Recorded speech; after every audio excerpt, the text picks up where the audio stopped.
So I'll give us like the 2-minute long intro of Diana so that we stay about on time, since there are folks coming after classes and folks coming from on the web. The next talk starts right at 1:30, so I'll try to eat close to that as possible. And I'll take this opportunity to say that Dr. Chime's lovely talk fit really well at giving an overview of autism spectrum disorder, and certainly of both the balance between genetic and environmental causes, and highlighted that not only in the individual does one size not fit all, but in the study design, one size doesn't fit all. And that's the theme of our day. And so we invited guest speakers that could sort of touch upon the different choices that one makes when you're asking questions about not only the etiology or what causes autism, but also asking questions about services and policy implications, intervention strategies, all those things. The first thing you have to do is figure out, how do I go about doing this? Do I try to recruit 50,000 people that already have received a diagnosis of autism? Are they only women? Are they a mixture of men and women? Do I start at birth? Do I try to do it at a population level or at my clinic in rural Maryland? Those kinds of questions. And so what we hope to accomplish by the folks that we invited today was to ask people who are doing this at all different levels to come and tell us about their work and how they see that kind of design fitting into this larger story. And so we're going to hear first from a colleague that works with the center doing research in the Danish registries. And so she'll explain to you what that means and sort of what that level of research looks like. And then we'll have a colleague that works with the center who has done primarily work in the Kaiser HMO context. So not a national registry base, but rather still a sort of defined sampling frame in terms of everyone who is part of a particular HMO. And then we'll hear from our colleague who also works with the center, but locally, Beth McGinty, who's in health policy and management here in the school, who can think about, or who has been thinking about, how you use information from administrative data sets like public and private insurance, and what kinds of information you get from that, and what the causal or policy level or services level inference can be. And then finally, I'll end with talking about what is often thought of as more traditional epidemiologic kinds of studies, where you really are going out and recruiting person by person. So that would include what you just heard in terms of trying to recruit 50,000 individuals that have already received a diagnosis, or some of these other design choices in terms of who and when you ask someone to start participating with you. And so hopefully at the end of the day, we'll have this kind of big picture national registry all the way down to fairly small scale but potentially deep information kinds of designs, and then you can leave and sort of make your own best decision about what kinds of designs work for the questions you have, or to at least understand what the sort of pros and cons and complementary issues are that you gain from these different kinds of approaches. So that's our goal for the day, and so please keep that in mind as you hear our various speakers. With that long-winded introduction, I am thrilled to introduce Dr. Diana Schendel, who's a professor at Aarhus University in Denmark, but is an American who for many years was also at the Center for Disease Control and worked on some of the large autism epidemiology studies here in the States, and has now expanded her expertise to work on registry samples in Denmark, but also through a network of Scandinavian and other registries throughout the world. So welcome, Dr. Schendel.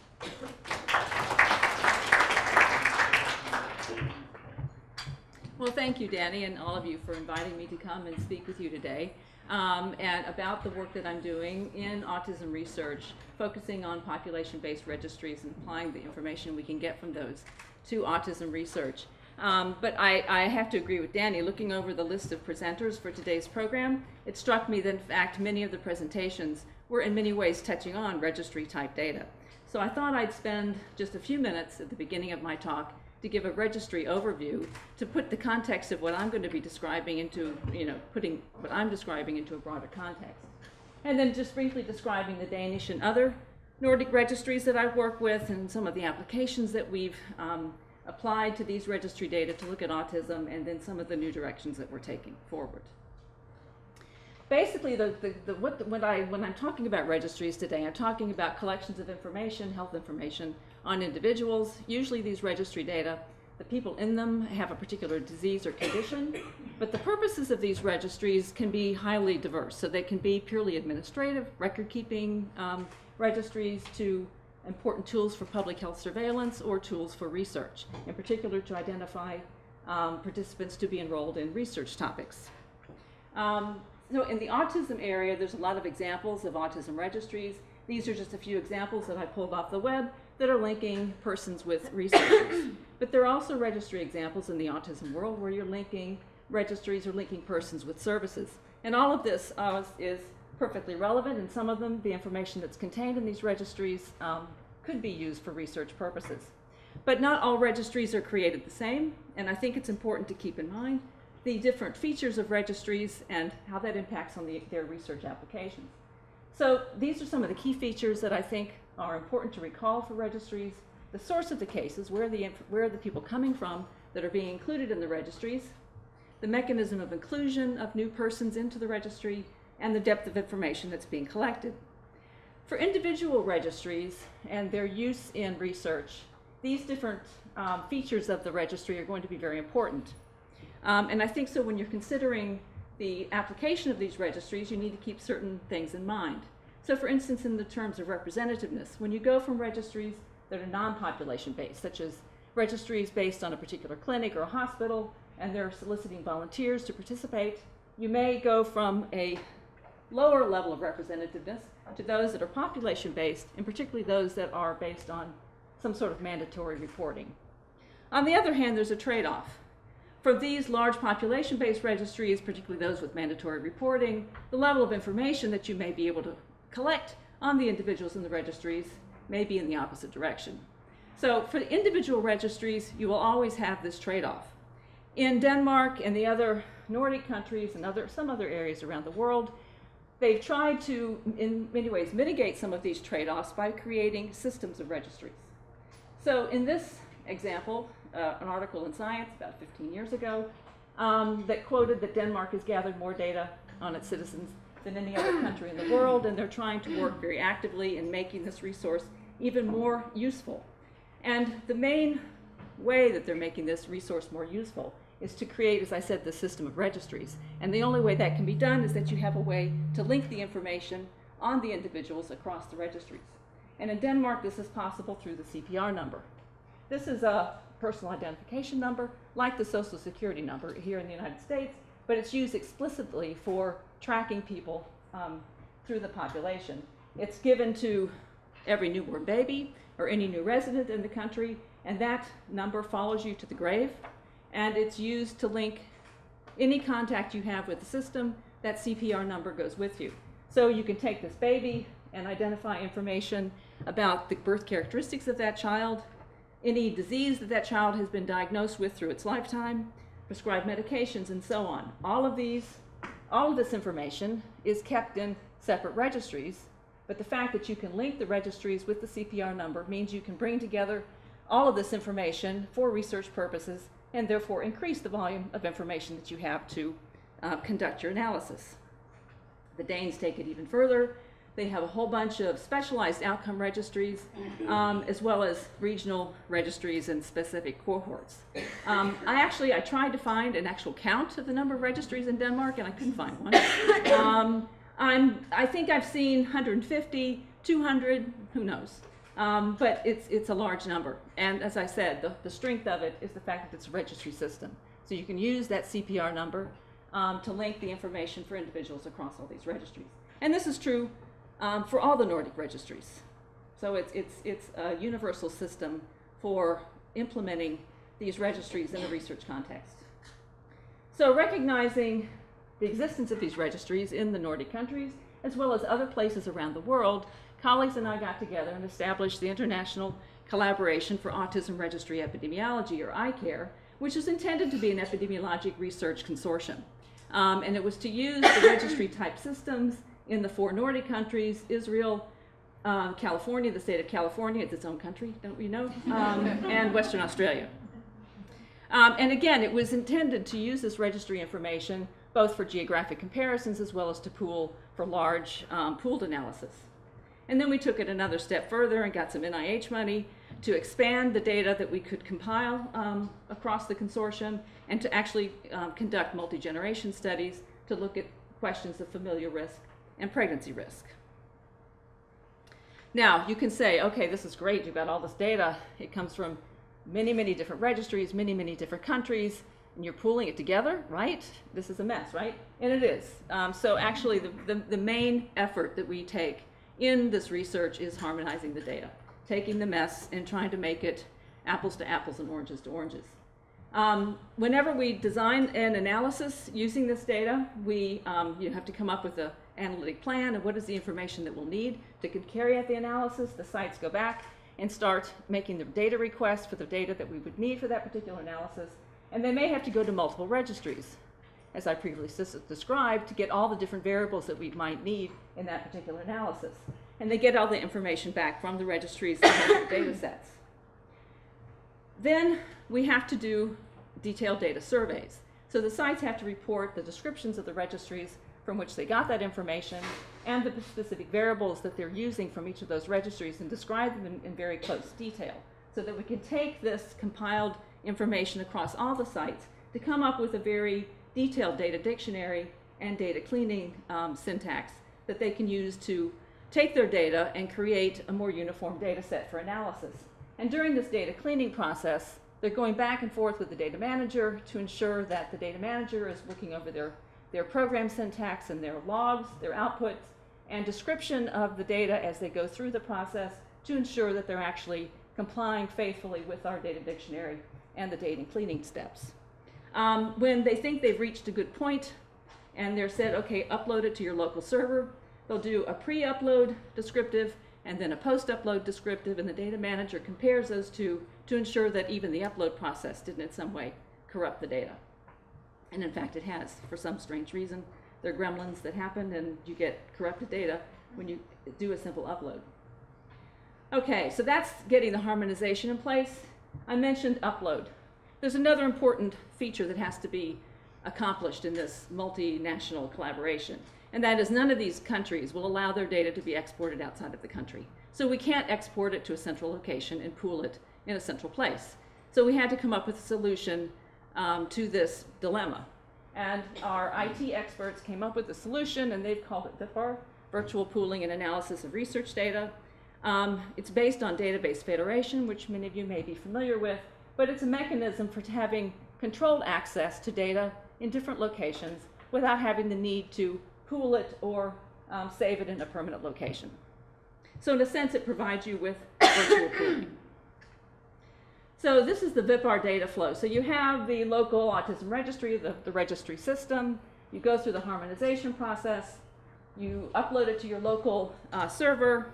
And then the analyst down here at the bottom comes to do an analysis. She logs into the remote server, which then sends a signal to all of these different local data sets, gets an image of these data sets, and returns them back to the central analysis server, where the researcher then applies her syntax based on a variety of statistical programs to generate the data that she then uses in her investigation. That's a very brief overview, but that gives you a sense of what actually is being done. The data never leave, or never from the local sites, and they're never downloaded to the central server. And we've been able to convince the ethical authorities that this works, which was another major accomplishment. Okay, so what are some of the examples that we've done based on this sort of system of research that we have in place? Well, we've done a lot, not just across the networks, but individually and locally in Denmark. And I thought what I would just do is touch on some of the highlights or some of the benchmarks, if you will, of autism epidemiology based on these large data resources. So we couldn't not do autism prevalence.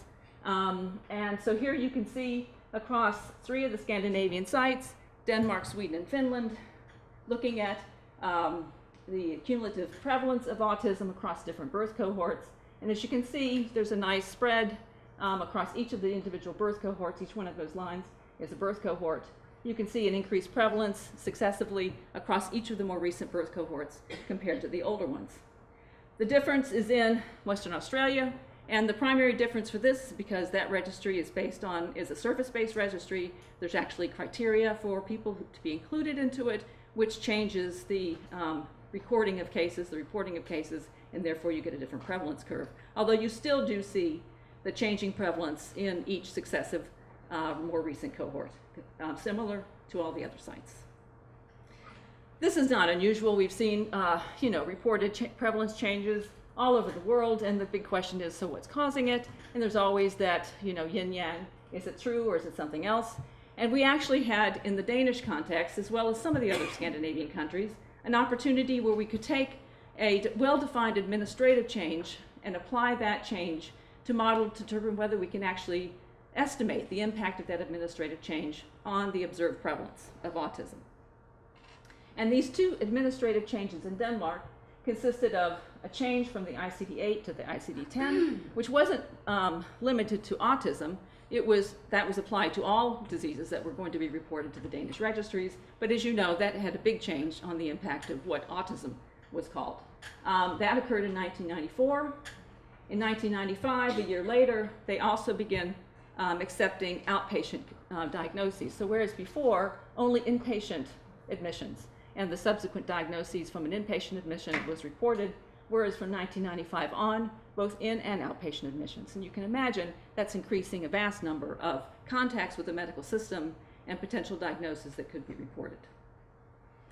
Okay, so what we wanted to do was then look at a cohort of children from 1980 to 1991, follow these kids up through 2012 to look at the incidence of new cases. And you can see each one of these lines in this, the left-hand side is over calendar time. Each one of the lines corresponds to an individual birth cohort, and you can see a very consistent increase in the final attained prevalence in 2012 across each one of these birth years. The vertical lines, as you can see in the left-hand panel, the first line to the left corresponds to the diagnostic change from ICD-8 to ICD-10, and the other line to the right of it is the change from inpatient to inpatient plus outpatient reporting.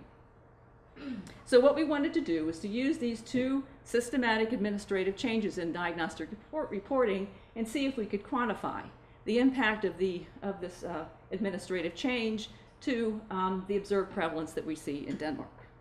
So just to give you an example of how this worked, here we have two hypothetical cohorts, cohort A and cohort B.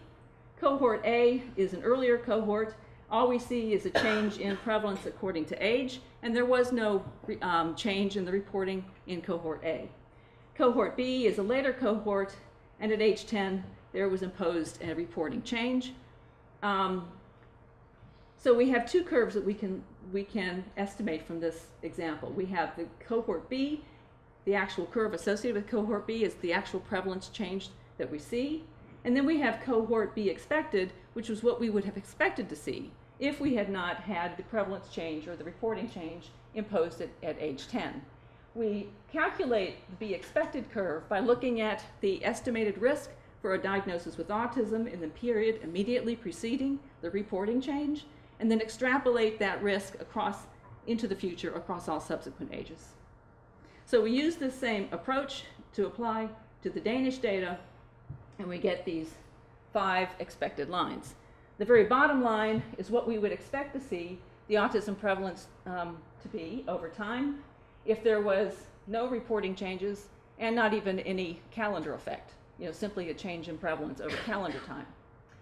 The next line up is what we expect to see if we saw calendar time changes. The line above that is what we would expect to see if we had calendar time plus the diagnostic change time, or diagnostic change effect. And the fourth line above that is calendar time plus the inpatient outpatient reporting change effect. And the top line is the actual line that we actually saw in the data. So then we take these different estimated prevalences at the age of 22, and looking at the difference of the individual lines relative to the overall change that we observe, we were able to estimate these following proportions attributable to these different reporting changes. So that we were able to calculate that about a third of the observed change could be accounted for by the diagnostic change effect alone.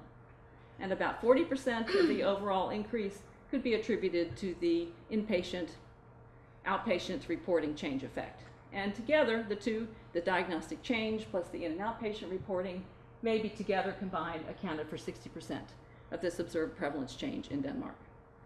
Not the total sum, but it's a good proportion. And it gives us some sense of how much common administrative changes, which in fact impact the whole population, could affect the observed prevalence change in this one particular context. Okay, another benchmark of autism epidemiology we looked at is mortality. Here we took a broader cohort of children from 1980 to 2010. We followed them from age 1.5. This is just based on the Danish data, and up through 2013. And we found an overall mortality risk associated with autism of about twofold increased risk, which is consistent with what has been reported in the few previous studies have been able to look at mortality changes in autism. But what we were really interested in looking in this particular study is the impact on mortality risk from other comorbidity. So in this particular analysis, we saw that in persons without other morbidity, in particular in persons without neurologic conditions or in persons without mental or behavioral conditions, by adding autism diagnosis to these individuals, we do see an increased mortality risk, as seen here and as seen here, about a twofold increased risk in both of these instances. However, in persons with the other morbidity, so if you had a neurologic disorder or if you had another mental behavioral disorder, the addition of autism to that person, to their morbidity profile, added no additional morbidity risk, as seen here and as seen here. So clearly, the presence of autism in an individual does increase the risk for mortality, but we hypothesize from these results that the mechanism which might be explaining this underlying increased risk is not unique to autism, but may in fact be shared with these other conditions. Okay, you can't get out of autism without looking at parental age. And we in Denmark and others have looked at this in many different ways, and here you can see this is Danish data by itself, and we do see an increased risk for autism from both advanced mother's age and advanced father's age. But as in this one and many other studies, it was often very difficult to get a really fine-grained view of the increased risk because of sample size issues. We could only look at the risk associated with particular broad age groups and not be able to look at both the separate and combined effects of mother's and father's age continuously across the full age range. But with the iCare data set, we were able to do that and actually look at the risk on individual year-by-year combinations of mother's age and father's age. And this 3D image shows you the relative risk across the different age combinations. The green part, the trough, is the lowest risk, and that's usually associated with parents of similar age in between their mid-20s and mid-30s. But out from that trough, you do see elevated instances of risk in different combinations of parental ages. So it's not that you just see an advanced or increased risk for autism associated with older age. It's actually a little more complicated from that. You see elevated risk in older, similarly aged parents, but you also see increased risk of disparately aged young and old partners. And in fact, the largest increases in risk were in fathers who were older than 45, regardless of the mother. But we also saw increased risk in fathers from the mid-30s to mid-40s when the mother was 10 years younger, or in the reverse, mothers who were in their 30s and the father was 10 years younger. And these actually did account for about 7% of all births. So, it was a fairly nice proportion of all partnerships that were creating these increased risks for autism. And we think that these results might suggest that given these different areas of increased risk, depending upon the age combinations of the parents, might suggest there might be multiple etiologic mechanisms to explain the variation in risk for autism associated with different combinations of mothers and fathers of different ages. And we see the same, we also looked at gestational age, again using the iCare data set in order to get a very fine-grained analysis of the risk for autism across individual weeks of gestation. And because of the large sample size, we actually were able to see a very nice, clean, almost monotonic curve from increased risk at the very youngest gestational ages down to age 40 weeks gestation, and then elevated again in weeks 41 and 42. And interestingly, because of the large sample size, we were able to then further stratify the sample to look at, the relationship between gestational age and autism across different substrata of the sample, and we saw the same similar curve with autistic disorder alone, or with boys and girls separately, or by focusing only on appropriately grown children. That is, getting rid of the fetal growth abnormalities and their impact on the potential association between gestational age and autism. And if you get rid of those fetal abnormalities and growth, we still see this nice, clean association between gestational age and autism. Interestingly, if you look only in the Danish data, where you start beginning to see variation in this association is when you start mixing the comorbidities. So autism plus this or autism plus that. Then you start beginning to see variation in this nice clean curve. Okay, touching on the morbidity then gets me into where we kind of want to go with this into the future. Touching on the clearly recognized association between autism and other morbidities, and the strength of family history, the importance of family history into autism risks, and that segue into genetics of autism. Certainly the family history of autism is very important. We see this over and over again in the twin concordance studies and the sibling recurrence risk studies. So clearly a family history of autism in the family is very important. We also see that family members display the broad autism phenotype more often than non-family members. We certainly see that parental history of a psych disorder is an important risk factor for autism. So we can see that family history is relevant to our understanding of what's going into the underlying risk for autism. And that certainly is tied into the genes, at least in some way. Certainly, as we've already seen, a lot of chromosomal and single gene disorders are associated with autism. And of course, the underlying genetic architecture of autism is very complex, where we're seeing a lot of variability, a lot of complexity in that underlying architecture, but particularly with the fact that you do see overlapping genetic risk between autism and a lot of these other mental, neurologic, and other psychiatric conditions. So we thought we'd like to take advantage of this obvious pattern evident in autism and take full advantage of what we have in the registries. The fact that we do have these multi-generational linkage capabilities and the morbidity, the monitoring of morbidity of individuals over time, and take advantage of this richness of the data to push the family history story as far as we think we can take it, to understand more completely the patterns of family history in terms of these morbidities, and to perhaps shed some light on the underlying heterogeneity of autism risk based on family history.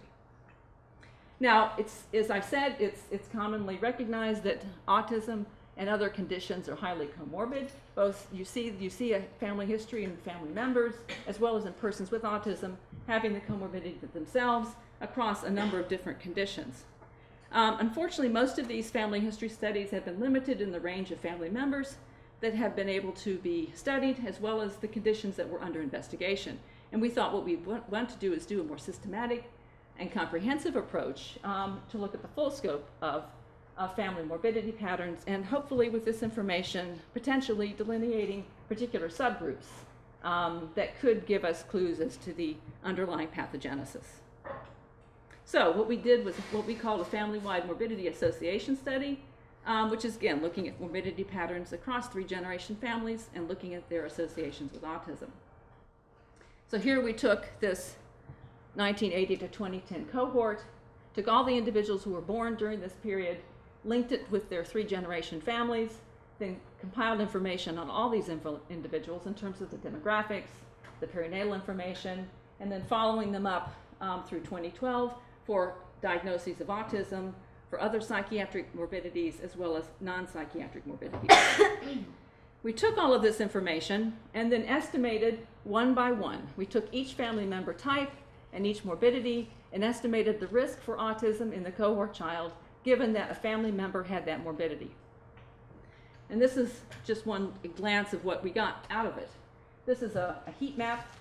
The variation in tinting reflects the intensity or the size of the risk that we found associated with autism. Each one of the rows is a family member type, also stratified on sex. So we have male siblings and female siblings and so on. And then each one of the columns is a particular diagnosis. And this was just our pilot effort, the kinds of conditions that we decided to look at in our first attempt.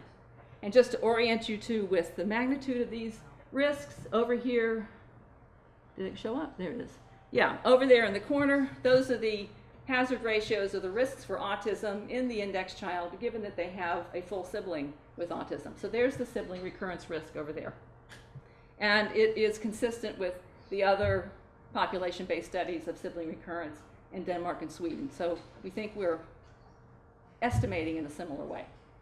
And then just another example over here in the autoimmune category, we have the risk for autism in the index child, given that the grandparents had celiac disease. So that's, gives you an impression of the overall risk for autism across these different conditions, across different family member types. This is just another way of looking at that same plot, only it gives you a better sense of the magnitude of the risks rather than the intensity of the color, where it's the same data across the bottom, where we have individual family members per disease, and you can see the magnitude of the hazard ratio on the y-axis from unity, twofold increased risk, fivefold increased risk, and so on.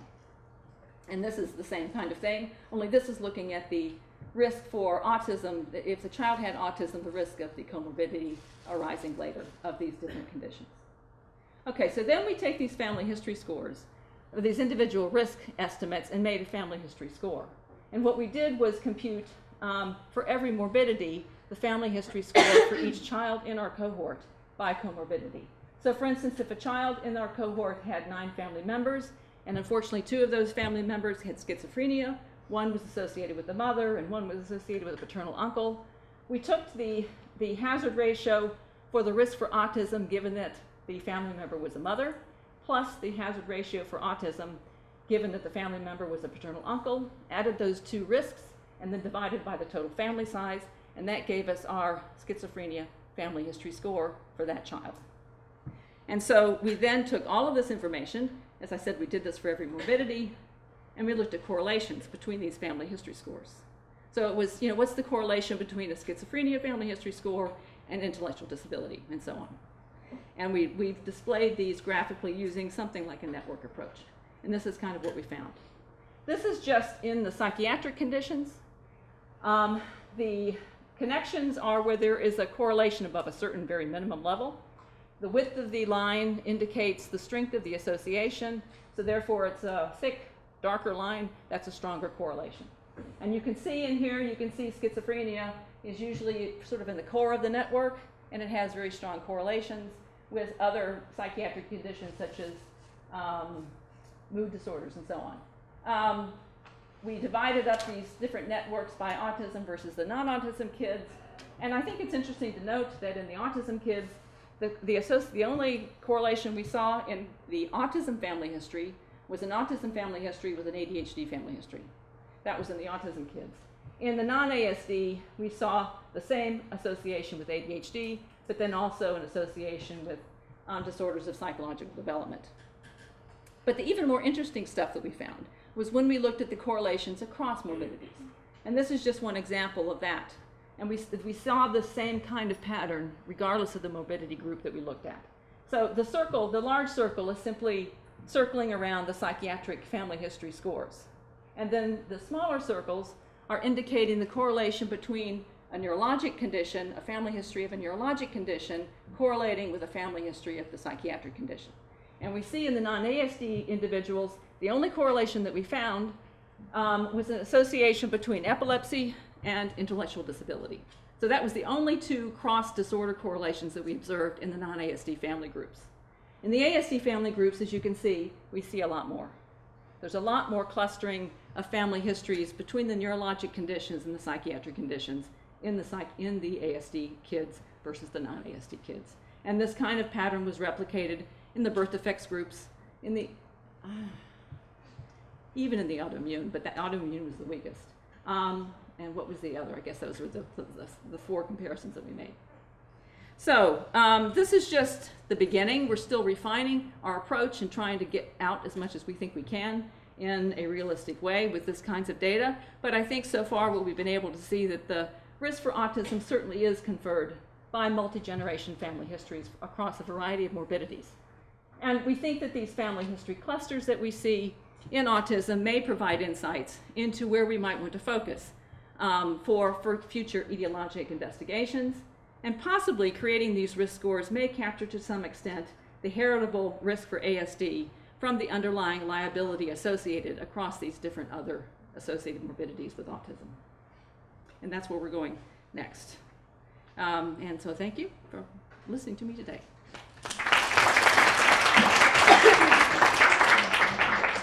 Question from the crowd, and then I'll remind you to repeat the question for the folks on the web. Go ahead. I guess I'm just curious about this, what was it, data federation Uh-huh. term? And wondering if you can talk a little more, I'm a statistician by way of disclosure, and so I guess I'm curious sort of, you don't have to get into details, but what sorts of analyses can be done in that framework, or maybe just examples of what, you know, is it really just kind of 2x2 tables, or can can you do sort of anything you want? You can do anything you want.